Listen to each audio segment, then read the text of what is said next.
Hi guys, welcome back to Slash 2. I'm Kyle. And I'm Charlie. And this week we're doing... something a little different to what we said. Yeah. Kyle had a change of heart. Yeah, the current idea that we had sort of didn't really seem like that interesting, and like we could stretch it out. I think it's interesting. Magic's always interesting. It's fucking magic, you know? It's good. Magic, bitch. But... so, this week we thought we'd do sort of like a Babby's first D&D kind of thing. I feel like this is going to be the title now. Yeah, it is now. So this week we're going to cover getting started in D&D 5e as a sort of spiritual next episode to how to make people like you. Episode 12, if you haven't watched it, go and watch it and come back and watch this after. Don't watch anything else in between.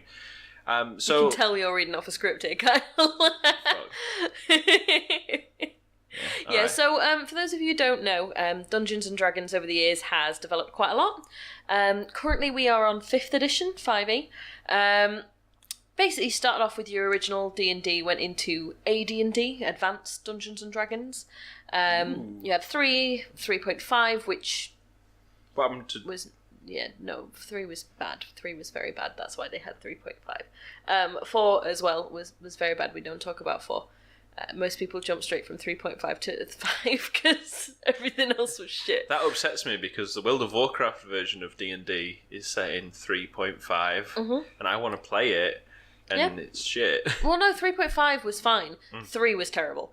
The big difference in 5e is between 3.5 and 5th edition coming out, a little game called Pathfinder came out, which is basically D&D on steroids. All of the ideas that were great about Pathfinder, Wizards of the Coast then integrated into 5th edition. So feats, all that sort of thing, they all come from Pathfinder. It's a lot more complicated. 5th edition has been known as being the easiest form of D&D to learn on. It's gotta be if I can play it. It's easiest to get grips with. Pathfinder is one of the most difficult, because there's just so much. There's just 101 things. But it's an easier jump from 5th edition to Pathfinder. So mostly we'll be talking about 5th edition itself today. Yeah. Basically, because it's the most common... I mean, some people still play 3.5. A lot of people play Pathfinder. But if you're going into D&D, 9 times out of 10 it's going to be 5th edition that you play. So there's a lot of things that you're not going to know until it comes up.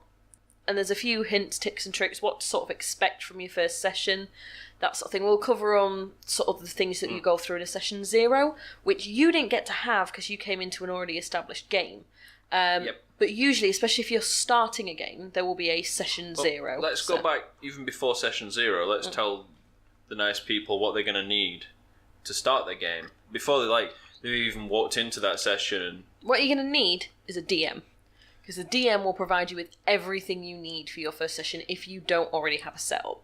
I'm not even... yeah, but I wasn't even referring to that. Let's say I'm like, fuck yeah, I want to play D&D, and I walk into the shop and there's lots of people with fedoras and big beards, and I'm not really sure what's going on, but I'm the only one wearing deodorant.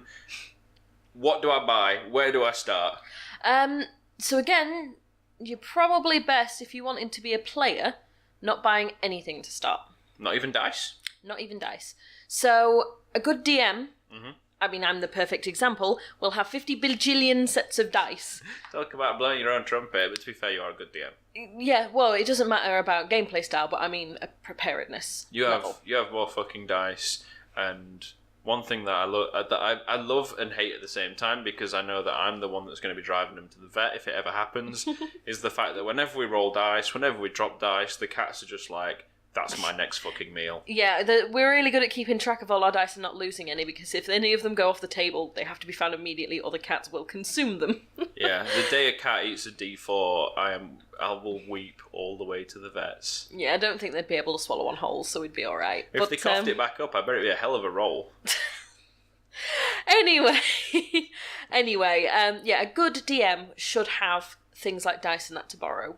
Your first job is going to be finding a group. Now, if you're new to D&D, you may not have access to find a group, you may not know where to find a group.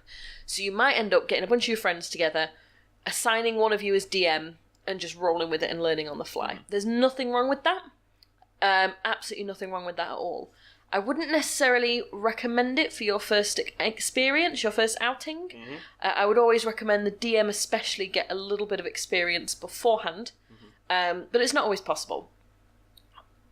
We'll start off, though, with if you are on your own or, say, a couple, not enough people to form a full group, but you want to start D&D. Yeah. I cannot recommend Roll20 enough. So that's roll, the number 2020.net. We'll link it in the description. Yeah, not spons, but that's where I got my D&D start myself. It's an online resource, I think we've mentioned it a couple of times before, where you've got all your maps, all your handouts, all your character sheets, all on it's like got a the fucking app. spell encyclopedia. Yeah, it's an in-browser app. It runs in Chrome, all the standard ones. Free, absolutely free. I'm a DM and I DM on the free version. There are paid versions for upgrades, but there is a section on that specifically for finding games online of people.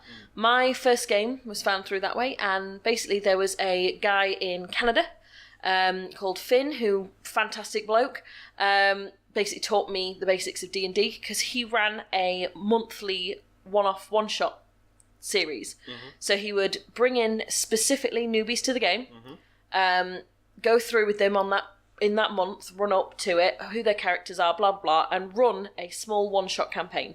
Sometimes they might run over and he might do 2 sessions of them if he's feeling nice, but the whole point was to introduce more people to the game and meet new people himself.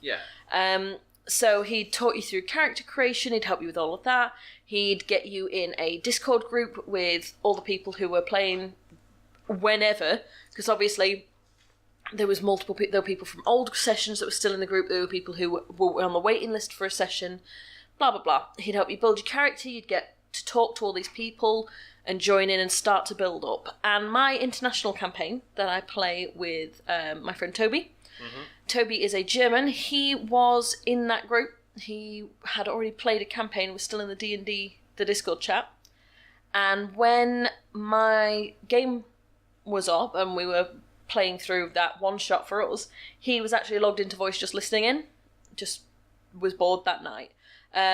He really liked the way I played and invited me into the long running game that he'd been in for a few weeks at that point, because they were short a couple and he liked the way I played on the thing. So it's a great way to start in, and there's thousands of games on there. You just put in what sort of thing you're looking for, scroll through, they'll tell you if the games are looking for players at the moment, what times that they play, what time zones that they play. It's a full inclusive resource. It's a little bit wacky getting your head around how the website works, but it is well worth it. As someone who started with pencil and paper, I found Roll20 way better. Yeah, it's I DM half on Roll20 for your group and half in paper, because the homebrew I'm running was designed for my online group, not for an in-person group. So all my resources are on there anyway for me. It just makes sense. There's a lot of numbers in D&D. There's a lot of things that can go wrong. Dice are confusing. Roll20 is nice and flat, easy. You click you want to make a sword attack, and it will roll the sword attack with all the modifiers and everything included. You click it, and it will tell you the damage that it's done. Simple and straightforward. There's no faffing with dice and stuff. So I highly recommend that for new players. Now, obviously, it can be a pain trying to find a game. It can take a while on there. And you might actually know a DM, or there might be a game shop around the corner that said, yeah, we can fit someone else new in. Like I say, technically, you don't need anything to start your first game, other than a willingness to learn. Yep. Again, you'll sit down with your your DM, and design your character. And they will spend the time going through, it'll probably take an hour or so, going through the character sheet, how it all works, how it builds up, blah, blah, blah. They will help you build your first character. So normally they will lend you a set of dice. You just need a pencil on the night and maybe a notepad to take some notes, and be willing to throw yourself in at the deep end. Now, it is a little different if it's taken a long time to find a game and you really want to start doing stuff. Yeah. Or, again, if you're in a group of friends and one of you is going to have to step up to the plate and DM with no experience, then, yeah, you're going to need to start investing straight away. I always say don't invest if possible, at least not at first, until you've got a handle on the game and whether you like it, because it gets expensive.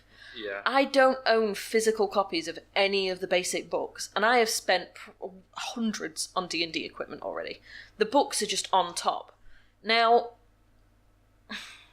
I'm alright. Mm-hmm. My DM in my other group owns a PDF copy that he's paid for of the book, and he has shared the books with me. I do intend fully on back. I want the alternate covers because they're so pretty. I do want the books. I remember seeing them at con. It was like, what, 120 quid? Yeah, it's more than that. It's like 150 quid for the whole box set.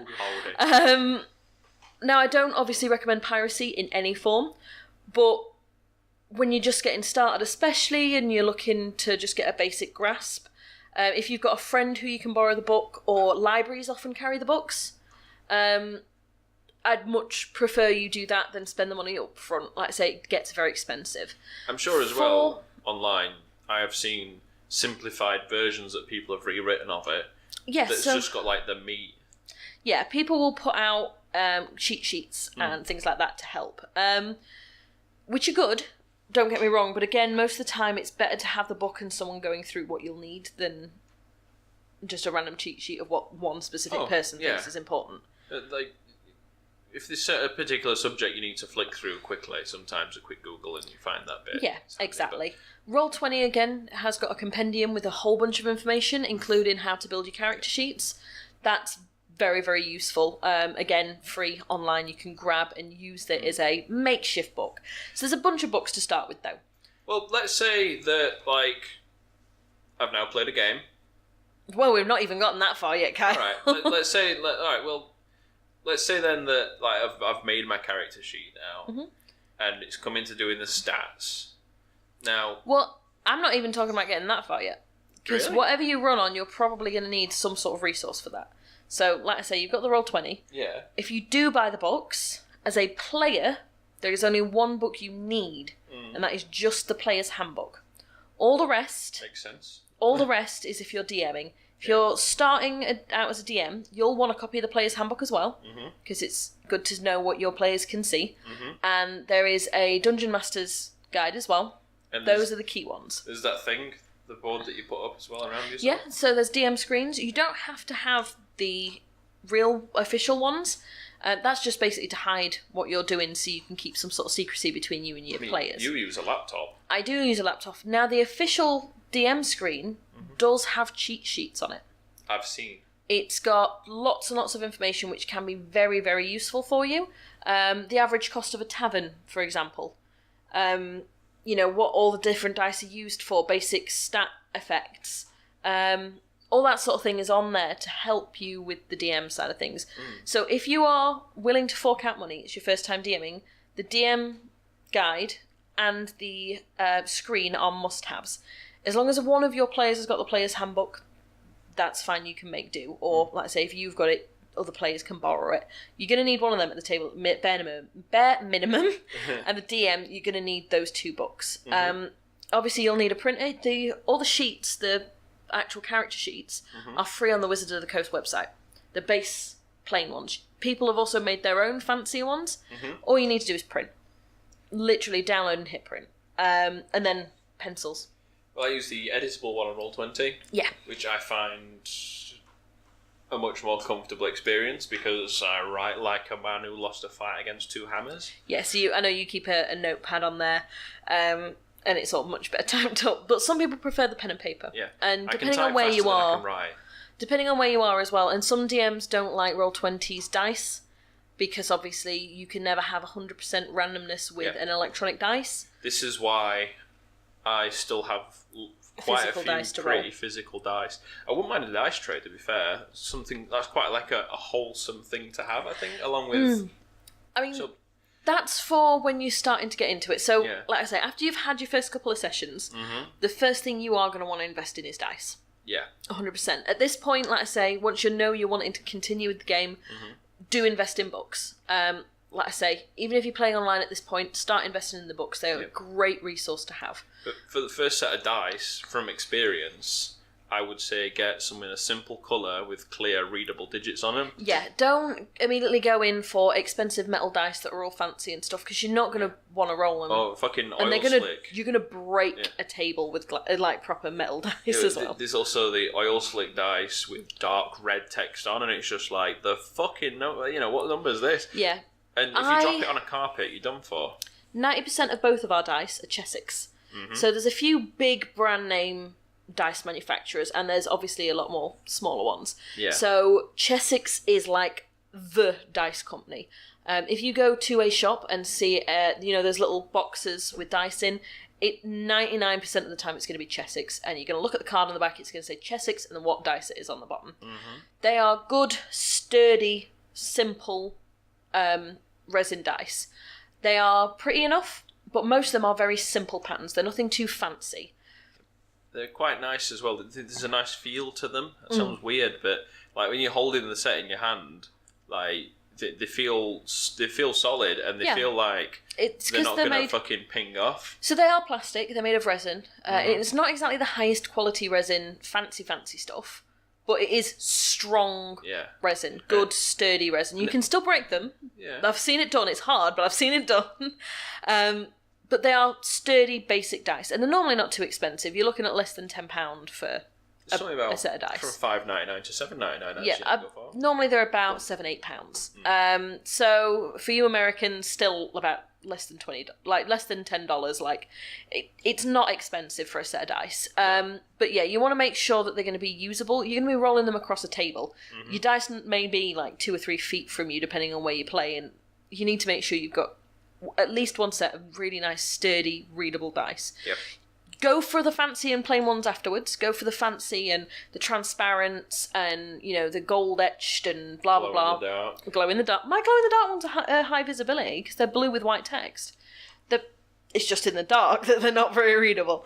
They are once they've been charged. Yeah, once they've been charged, they glow like the sun. Should probably leave those out and use them next week. Yeah, can do. But anyway, yeah. Dice are going to be very personal, and 99% of people who play D&D end up with a dice addiction. I think I probably have about 40 sets of dice minimum at this point. But you need them. And counting. I don't need quite that many sets. But like, one thing, after playing a few games now, and having a good few sessions, I've sort of built up my little sort of selection. Yeah. So, because you've got several, but I notice you only use like 2 or 3 sets. That's because I like those sets. Long story short, we've got a bulb out in here, and it's right over where I sit, so I like to use the clearer looking dice until I've replaced that bulb. Mm-hmm. So it's kind of good. But like in my little box that I've got my Paladin card deck. I've got my current prepared spells that I use. Here you go. Thank you. I'm getting out our chests. Yep. I have an orb, which is a little quest item. So DMs sometimes like to spice things up and give you physical items. Yeah, something that you can hold and something that dice can ping off when you throw them on the table. So I've got that. We do in our homebrew game. We all got exchanged Secret Santa items, didn't we? Yeah. So a couple of times I didn't have physical like magic item. You can go and buy magic item cards. The standard items that you find in D&D. I also tend to homebrew and make up a lot of stuff myself. In which case I made my own little cards. They're on paper really, but a little write-up and a little picture as to what it looks like. Just Google the image. It's only for private use, so I'm not sharing these images, obviously. Yeah. So, but yeah, that's a nice little thing to have. The only downside is they are made on little paper. But having a quick look, you've actually got one of your dice sets in a box here. That's my current set. Yeah, in the original box. And it literally, immediately, in big text, Chessex on there. Yeah. Rio Yellow. Rio with yellow. So with Rio yellow is the style, Yeah. because it's like a confetti one, it's all rainbow colours, and then with yellow for the yellow text. So they're nice, simple, Yep. And then informative. In the other Chessex box, which I've recycled and put my mini in. Yeah, Chessex boxes I found are really good for holding minis. They're not quite the right size, but if you're keeping them in something sturdy, they're a great way of keeping your mini protected. Right. We have because I have a chest to put my dice in. and we have dice bags. Like, we don't need the 50 bajillion dice boxes, so we're trying to repurpose them for things. Yeah, you can use them for all sorts. Paper clips, yeah. Pennies. Yeah, so I went out and I decided when we were at con that I wanted a mini. Yeah. Because I think that's like the next step that sort of completes it. So in my little chest, just so you've got a picture, I've got a little trunk style chest. I've got. We'll put pictures up. Yeah, we'll put some pictures up, but in there I've got everything I could need. I've got my box with my paladin spell cards, my prepared cards. I've got my class tiefling cards. I've got a little section full of dice. I've got my current dice and my mini, and it's all in a rather comfy little chest where everything's safe, and I know it's not going to go missing. And that means if we ever change location or we do an extra session somewhere, I can take that with me. Yeah, it's just pick up that one box and you're done. Yeah. My mum has a similar box because she plays with us here. She's not got a mini in it at the minute. It's on top. Hang on a sec. Hers is about half the size of yours, but it's split across multiple levels, so I'll put pictures of this one as well. Yeah. Top section, she's got a dice in. It makes a nice little dice tray in the top. And then the bottom section is designed to hold spell cards, so they go in the bottom there. It's very full. It is very full. Now, spell cards are something that I think most people... So once you're in a long-term campaign, and once you are settled with a character and know that this is going to be long-term, then put in for spell cards. Yep. Because the last thing you want is to fork out, depending on the set, up to like £20 for a set of spell cards, and then your character die or be thrown away a week later and you don't need them anymore. Well, that's the beauty of Roll20 as well, is that there's a full access to all those on there. Yeah, the compendium. So you could build your own like little sort of tabs, if you would, or library or whatever of what you need. You've got there for reference. If you think, I'm going to get nuts deep on this, and then you go out and you can buy the cards once you're going to be here for a good year or so. Yeah. And like I said, to be honest, as long as you can get the names of your spells down, you can Google them as and when you need them at the table. And to be fair, some overlap, I've noticed. Yeah, so there's a couple. I have the Arcane set. Now, the Arcane set is basically most of the spells for most spellcasting classes. Not all of them, but most. Yeah.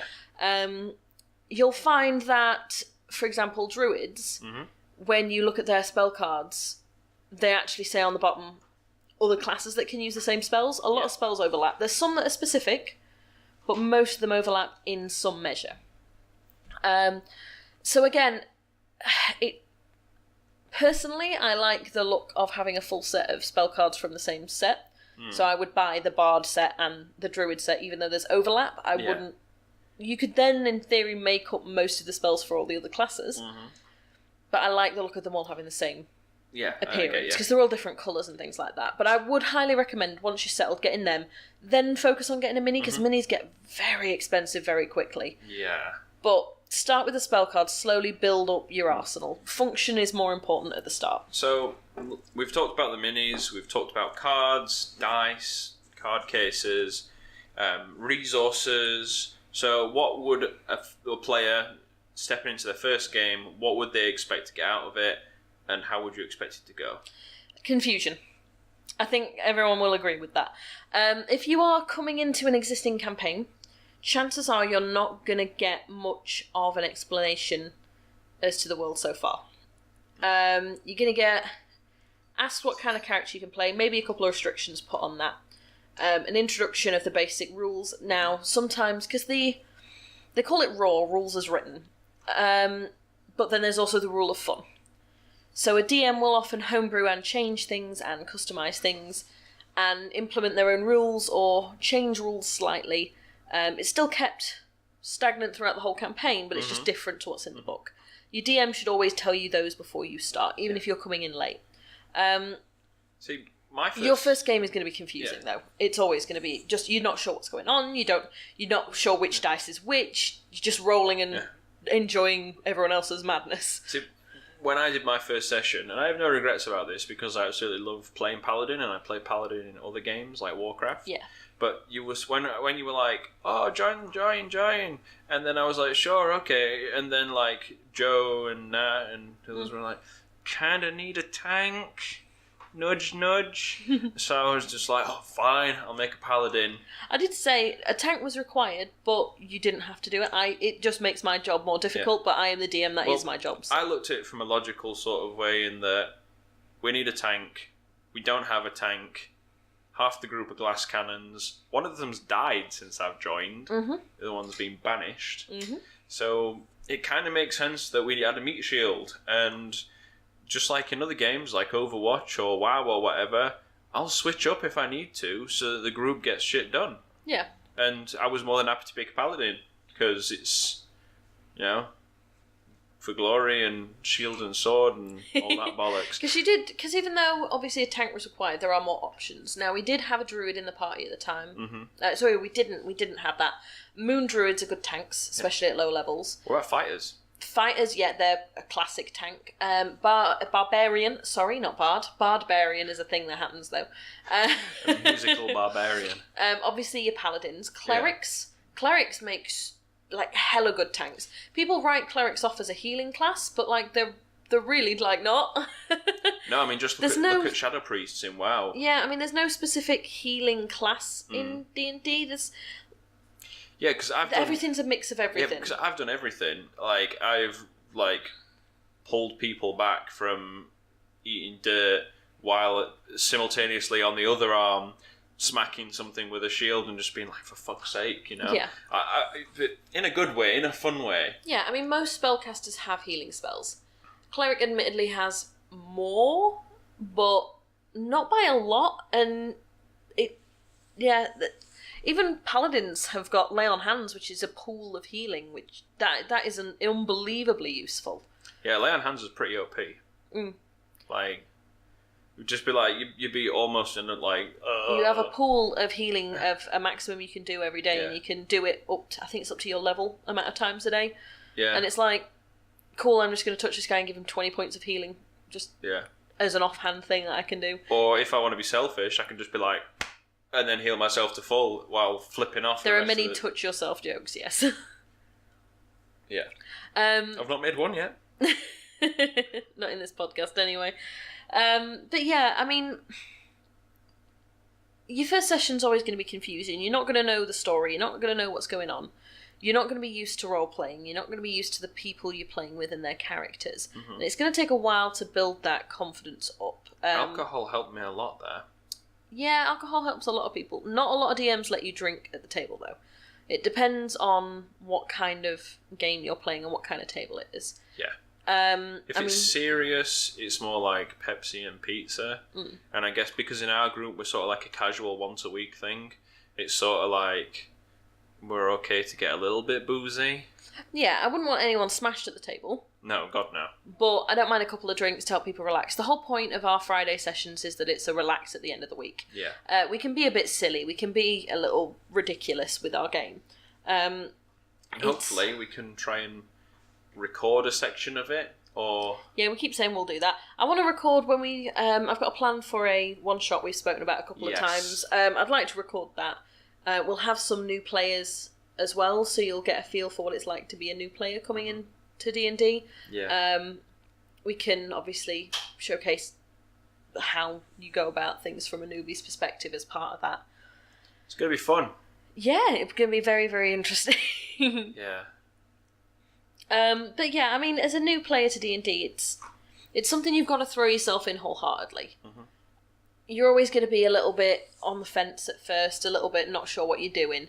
But giving it a shot and being flexible is all you really need to do.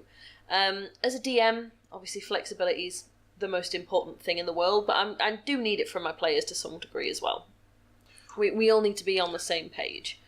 And it takes a while to get there, but it's worth it. Definitely. But there's like you were saying, about the serious stuff, the rules as written and the fun side of things. I found that the character creation we did the last week, that was really fun. Making a punch wizard, sort of just sort of letting loose with it a little bit, and then just somehow making it work. There's something interesting about that, and I had more fun making that character than I did my own character.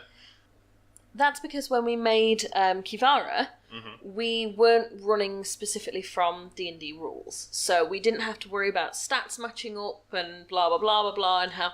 Stats are great because you have a couple of options. There is a point-buy system, and there's a couple of different ways you can roll for stats.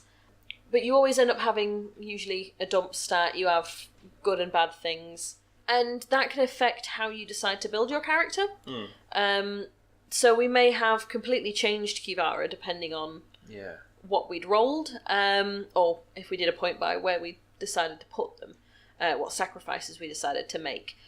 And there's a lot less math involved in just making a character concept than actually putting them down on paper. Yeah, I mean, I would love to adapt her for a D&D universe, and if we have to make some compromises on that, that's absolutely fine, because the backstory and the fact that she's swole as fuck's already set up. Yeah. So I find that positively hilarious. I mean, when you're first making a character, your DM's going to ask you a few different things. So, what class do you want to play? They may try and obviously explain to you a bit more about what each of the classes is like, and try and push you in a certain direction that they think you'd either be good at or that the party needs. Yeah, I was going to say, like, as a DM, say, for example, you had, like, a bard and a cleric and a druid or a tank or something, and you were just kind of like, you got, like, one guy left, and you're like, well, I don't need this, but I think you might be good at this sort of thing. You know, would you try and, like, mould your group? I would make suggestions, but I would never try and force people to do certain things. Like I said to you, yeah, a tank would be good, but I can deal if you don't want to play a tank. Like, play what you want to play.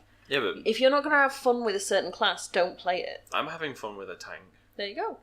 There's other perks to being a tank, such as the the sort of one-off Christmas special that we did with Jack. Yeah. And no, it wasn't a Christmas special. It was in the Manor House. And Jack, because I'm a tiefling and I've got horns and he was a gnome, he was essentially stood on my shoulders using my horns as handlebars, steering me through a burning manor while we were trying to fight things off, and he was throwing fucking bombs at people. Yeah. And he'd, like, given me some, like, roid-inducing potions to basically make me indestructible while we were running through this little session, and it was absolutely hilarious. Like, I think the guest appearances worked quite well.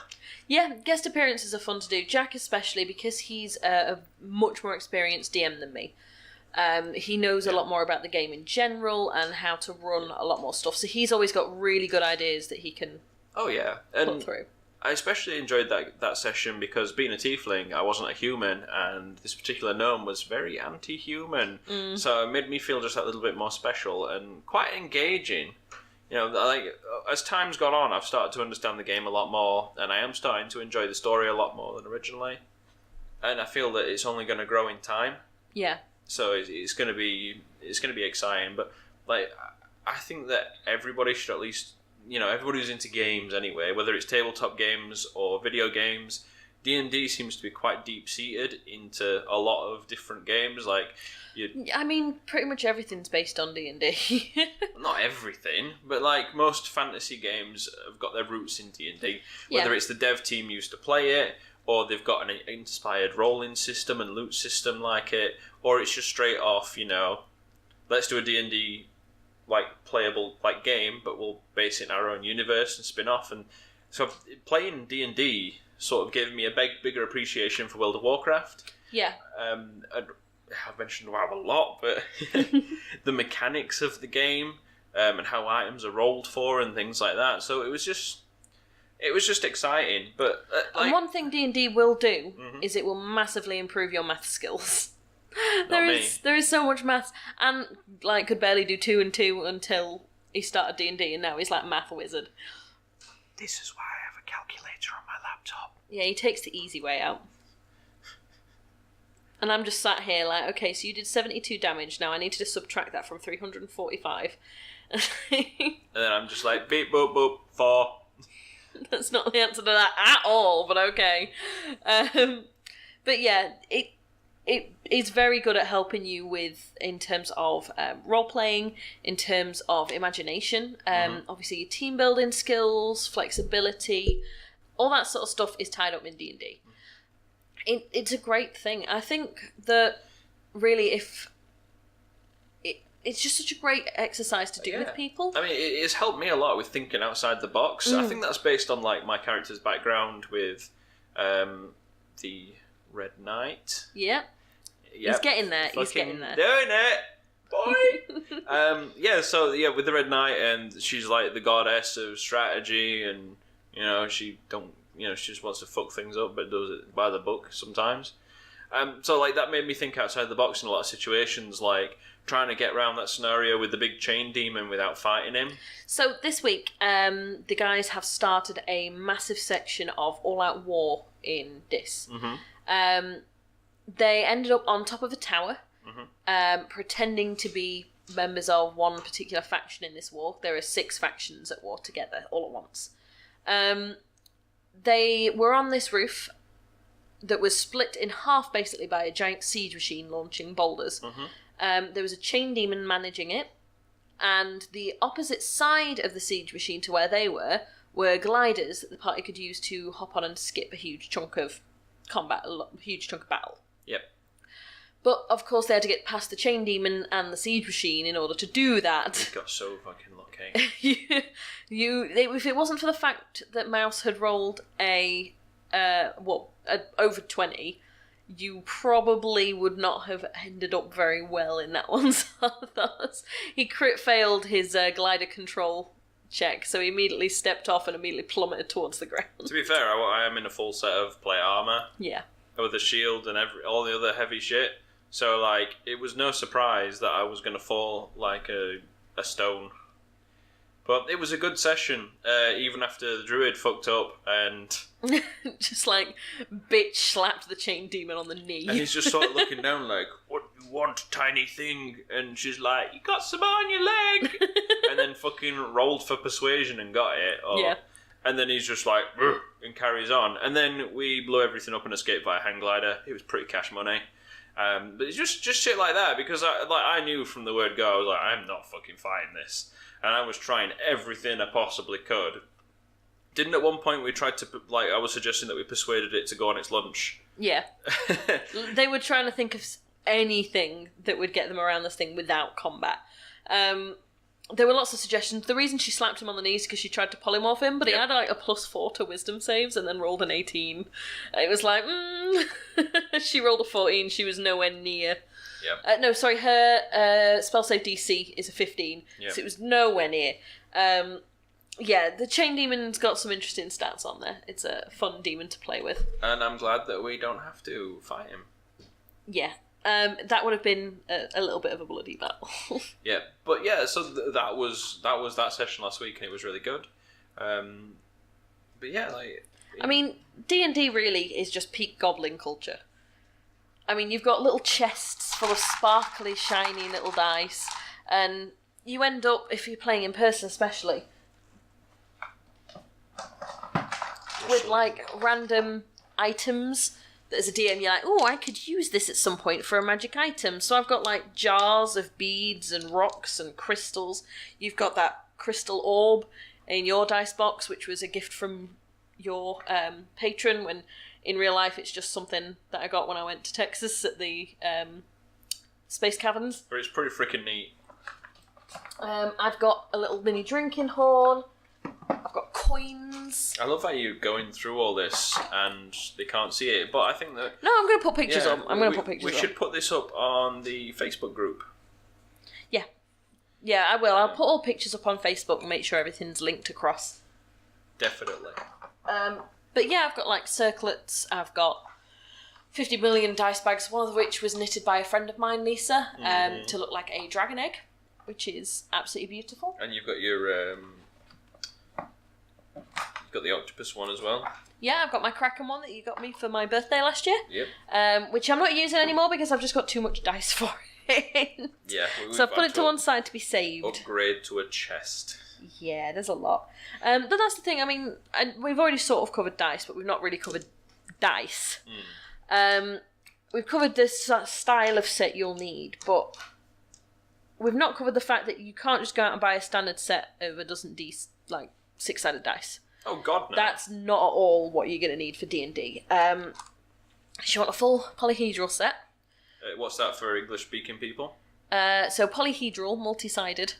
So you've got a D20, a D12, 2 D10s normally, 8, 6, and a 4. So for people So you normally have 7 dice in a set. But for people who don't know what we mean by that is that's how many sides they've got. Yeah. So D for dice, and number is how many sides. So you've got the D20, which is almost round. That's the iconic D&D symbol.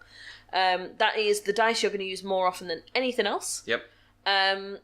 It's just iconic for D&D. If you've seen artwork focused on D&D, you will have seen what a D20 looks like. Yep. You've got a D12, which is kind of like a football. Kinda. More interesting than a football. Almost dropped it then. You then normally have 2 D10s. Now, they are always slightly different. Yeah. One counts up from 1 all the way up to... 0 to 9? No, 0 is 10. Oh, okay. So it goes 1 to 0, Yeah. so 1, 2, 3, 4, 5, 6, 7, 8, 9, 0, 0 is 10.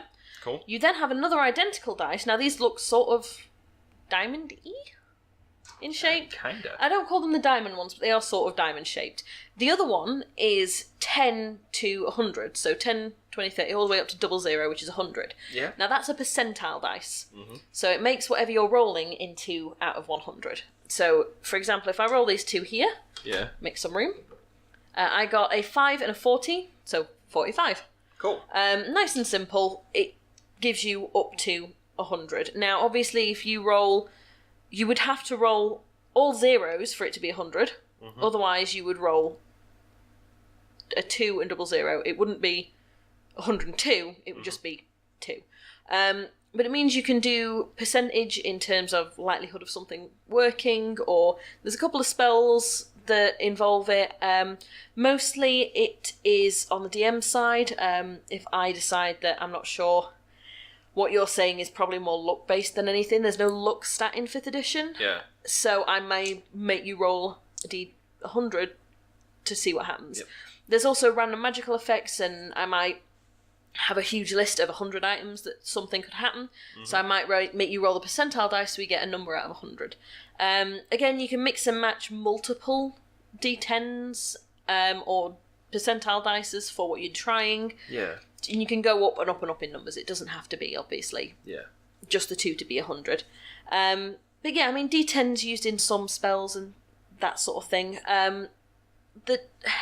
The D12 and the D10 I find are probably the least common ones you're going to use. I think I've used them like on some modifiers for a couple of attacks. Yeah, some weapons use them, not many though, only usually buffed ones. Next dice down though, I was pulling them all out of the same set, but I don't think I could find this one in the same set. Oh, here we go. Next is the D8. So this is the diamond one. This is just flat out a diamond. Yep. It's 8 sides, obviously. Used in a lot of weapons. Mm-hmm. A lot of weapon hits will have their base hit on a D8. Same with a fair few spells. So that one's used quite often. Everybody's favourite, the D6. Now this is your standard dice, your standard square dice you get with any board game. Yep. Again, some weapons, not massively common that you would use this one. But the difference between that and a board game one is this has got numbers on it as opposed to spots. I mean, you can get both ways around, but yeah. You could use a spotted one in D&D, it wouldn't hurt anybody. It would, but what would hurt somebody is the D4. Yes, the D4s are little triangles, little pyramids. You don't want to step on No, this. they hurt a lot. There are 2 ways a D4 can be set up. I'm just going to see, hang on, if I've got one to hand. Nope. Isn't it like pointy side up, or whichever way up the number on it is there's facing? 2 ways you can have a D4. I can't find the other one. So you'll either have the numbers on the points. Mm-hmm. So when it lands on a flat face, obviously the point at the top is your number you're looking for. Yeah. Or you'll have numbers on faces, and it will be the face that's touching the bottom that number you're looking for. So it'd be the number that is the correct way up on the base, Yeah. which is the one you go for. The number that's on the flat base, that would be what it is. Yeah. So there's 2 different ways a D4 can be built. Looking at them, all of mine at a glance seem to just be... I think I have ones. a D4 that's the other type that you're referring to. I've definitely got one. I've got enough dice sets to have one. It's Yeah. just... It's okay. We'll get a picture of the differences in the set. Yeah, we'll put up pictures of our dice collections and what the dice all look like with the video, so you can have a look. Prepare for Facebook spam and I have spam. so many. I have some really fun dice as well. Like the set I've been using just to hold up while we're talking, so we've got some visual representation for us. Is my watermelon dice set. Yeah. So layer of green, layer of white, and then red with little black flakes in it. And it's all like transparent. Yeah, partly. Yeah. Well, the green's opaque, but the red's all transparent. Close enough. I've got so many dice. But like you can feel the difference. So this, Kyle, if I give you this is one of my new Chessex dice. Yeah. And compare the feel of that to the feel of my watermelon dice. Now the watermelon ones are actually some I got from a small shop in Texas. You can feel are a higher quality resin. You can feel it in the dice. Yeah. Like I say, there's nothing wrong with Chessex ones, but if you go out and buy more fanciful dice, it tends to be made of different materials. You're currently holding one of the parchment ones that look a bit like bone. Didn't I pick you these up? No, that was actually a gift from Nat. Fair. I wonder what I did buy. I bought you so many. You've bought sets. me lots of dice. Dice is a good bet. But these aren't Chessex, are they? No, these are not Chessex either. These are actually cheaper. I've seen these before. These are some standard dice you can get from most game shops. They're actually slightly cheaper, so you can feel the difference in them again. Again, there's nothing wrong with them. No. I mean, personally, the best and most expensive set you've got is the glow-in-the-dark set that you got for Christmas. Yeah, so that is my very special set. I keep that one in my handbag with me at all times, because you never know when you're going to have an emergency. Dice. That is the nicest set I own, both by feel and noise, and by monetary wise. I got it as a Christmas present from your dad and stepmother. Yeah. It's too much. This is a £50 set of dice. That's like $60. That's too much. And I love how if you ever got mugged, like, and you were like, "Can I have my dice back?" I'm pretty sure the guy would give you them back because he's not realised that they're worth that much. Yeah, I mean the company they're from, I've got the card, is from D&D Dice. Yeah. And again, they are just resin. They're not metal dice. They're not anything like that. But they are extremely good glow in the dark. Yeah, very spoopy. I keep them in my handbag. If I take them out, put on the side, put my handbag down and turn on the light, the ambient light they will have absorbed in that 30-second window will make them bright enough to see clearly in the dark. Definitely. Let alone if they've been let out on a windowsill all day. They are their own light source. Yeah, well, when we first got them, we used an LED torch to charge them, and it took 30 seconds, if that. And they were glowing for hours. They are insanely good. So your choices for dice, you're pretty much spoiled for it. Amazon, eBay. Yeah, if you're a starting DM, I 100% recommend Amazon. My first two purchases for D&D were dice. Yeah. Both of them were less than a tenner, and I got 6 sets of dice on Amazon. Bulk buying is definitely... And they're not obviously Chessex dice, but from the feel and the look and knowing what Chessex dice are, and I've seen the actual sets in the game shop at like £8 each.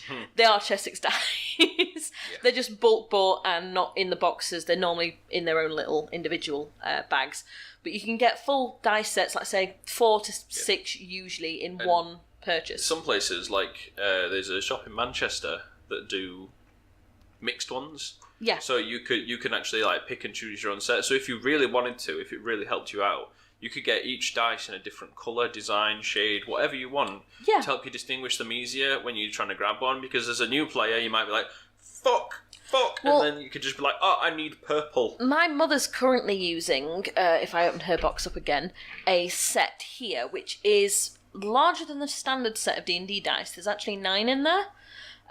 All brightly coloured dice. No, that's one of the actual nice ones I bought her. That's why I was drawn to it. The misty ones. This is fucking nice. So my dad played D&D in the 70s. Now, way back then, when you bought a set of dice, they weren't painted. So all the numbers were just etched in. And you usually had a little nubbin from the mould. They weren't filed down. You would just buy a base set of dice and finish them yourself.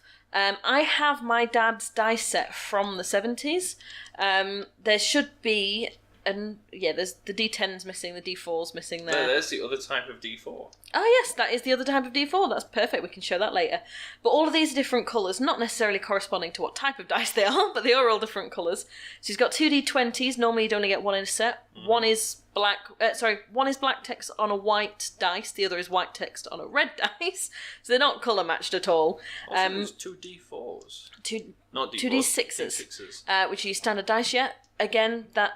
Bear in mind, he used to play AD&D, yeah. It's because which was slightly different settings. It's because I was looking at the 2 D8s. Yeah, 2 D8s, which again, you wouldn't normally have 2 of those.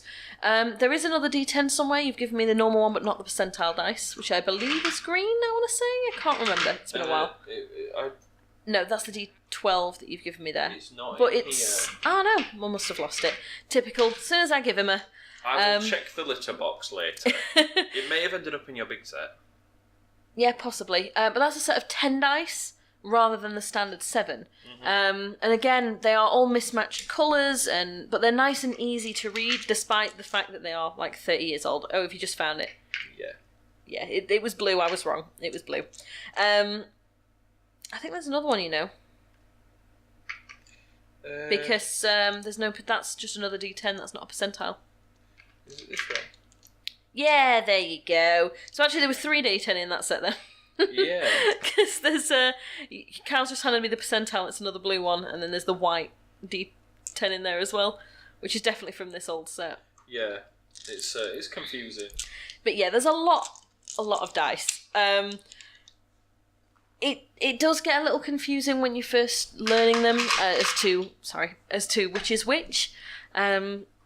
But you pick them up pretty easy. The obvious ones are like the D20, which is the roundest one, the D4, which is the triangle, the D6, everyone knows what that one is. If I can learn it, the guys listening are perfectly capable of learning it. Yeah. I'm a professional idiot, and I was able to understand shiny number dicey thingy that you throw on table, and then you do whatever the top number is, or if it's a D4, and you consult the DM and be like, what does this mean? Yeah.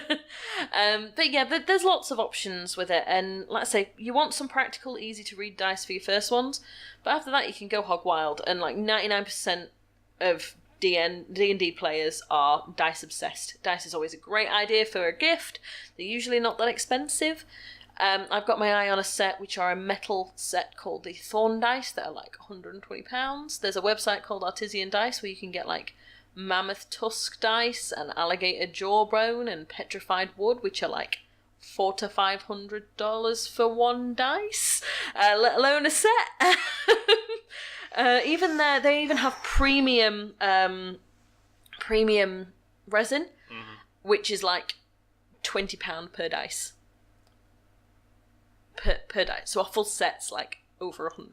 Even though my wallet's in the other room, I can hear it screaming from here. Yeah, this is why I don't tend to shop for dice online anymore. I let other people buy them me, because I get bad. I get bad. But yeah, hopefully this will have sort of cleared up some of the confusion around what the fuck we talk about every week. We're coming up to the end of our time here, so we need to be finished. We could literally talk about this for weeks. Just carry on going. Never stop. But we'll make sure we upload plenty of pictures so you get to see. What we'll do is we'll put out on the coffee table both of our dice sets, lay everything out so you can see all of the different types of dice. We'll take some nice pictures of them, so you can see all the different dice, what they look like, and all the other knickknacks and bits and pieces we've collected for D&D over the years. Yeah. Well, years for me, like 6 months for you, but... If that. Well, no, it's probably coming up to about a year, because it was just after we started dating, wasn't it? Yes, it was. So, about a year. Happy anniversary. D&D anniversary. I would like to roll for enthusiasm. Because there's definitely none. But yeah, like I say, hopefully this will have helped a little bit. At the very least, you can re-listen and just absorb more and more information every time you go over, because there's a lot in a short period of time here. And if you want to sort of like get a crash course on the classes, and by the way, this is in no way sponsored. We laugh at them every time they upload stuff. Just go on YouTube and put in "crap guide to D&D," and it will bring up some short animations by a lovely fellow on YouTube. I will have to find his channel so we can link it. Yeah, we'll stick it in the description below. For a D&D player, and now I get them. Now I'm cultured slightly. It's fucking hilarious, like side-splittingly funny, and even though they're not supposed to be like a serious sort of, oh, this is how you do D&D, it's a comical way of getting the gist of how all the classes work. Yeah, which is great for someone who's just getting into it. Oh, hell yeah. Personally, your first D&D character, I would not recommend a spellcaster, because there's so much shit going on with spellcasters. Glass cannon! Just the buying all the extra cards and remembering all the spells and remember what spell slots are and blah, blah, blah. Play a physical one first. Yeah. But with that, I think we're going to end here, guys. Like I say, look out on the link below at the Facebook channel for all the pictures. And we'll be putting them on Twitter as well. Yeah, and we're also going to start doing some polls on the sort of episodes you guys would like to see. So there's going to be something popping up in the iCard probably about now. And you can also have a look on Facebook and Twitter. Obviously, give us your opinions on basically an upcoming episode. In the meantime, though, Carl, what are we doing next week? We are going to be shoveling more whey protein powder into our Punch Wizard and expanding that world a little bit more. Yeah, we're going to have a quick look. Are we going to go back then and do the magic item and build her? Yeah, so she's going to have like dumbbells to cast with or something. Or... I was thinking more like hand wraps. Yeah, hand wraps work. But... Make her punches a bit stronger. Or just so she doesn't get bloody knuckles. We'll figure something out. Well, I'm sure we'll discuss it properly on the episodes. It's going to be exciting. Just pray that way. But with that, guys, we're going to leave it here. Mm-hmm. We hope you've had fun this week. Hopefully the dice noises haven't been too annoying. But with that, have a great week, and we'll see you next time. Catch you later. Bye.